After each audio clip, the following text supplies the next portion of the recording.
Have you ever wondered what a tangy yogurt dip would taste like, or how easy it would be to prepare?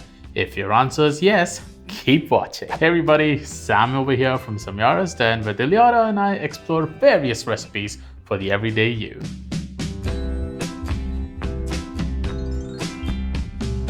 Today we're going through another Uzbek recipe called suzma. Before we jump into the recipe, do subscribe to Samyara's Den and tap that notification bell to stay up to date. Back in 2018, when I visited Uzbekistan to ask Dilyara's parents for her hand in marriage, I came across an interesting dip that was served with pretty much every meal. And what also caught my attention was the amount of greens we were served too. Just look at all these photos of the food we tried out during our trip.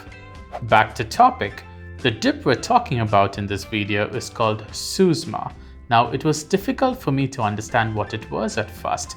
Like, I knew it was a dairy product and it tasted tangy and salty, but how exactly was it made? Naturally, I forgot about it with the hustle and bustle of life, you know how it is. But in early 2020, when the pandemic hit and we all went into lockdown, I asked Dilyara about it and she actually made it for me, and I kid you not, it is so simple to make. It is the easiest recipe. Now, traditionally, suzma is made from katak. Sam, it is qatak. Katak? Qatak. You take over. Qatak is simply sour milk, a product obtained by fermenting milk.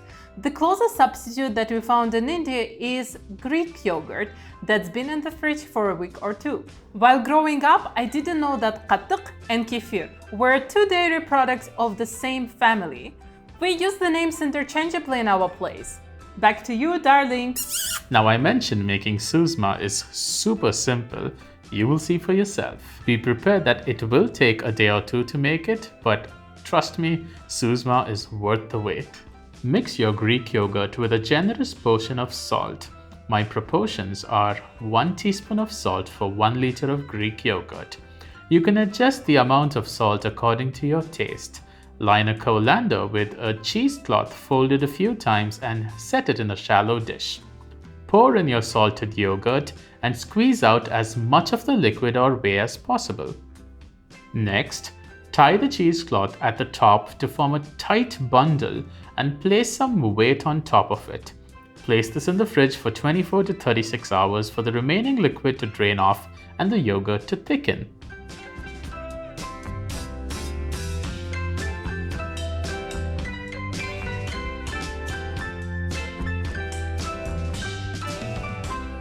Time to taste.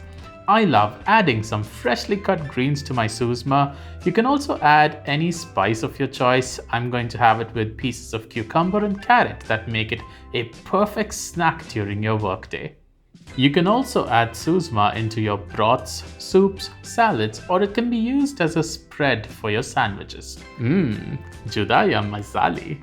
If you like this video, do check out this traditional Uzbek stew that Dilyara made a while ago. I'm Sam from Samyara's Den. Hayır, Dushan Bakacha.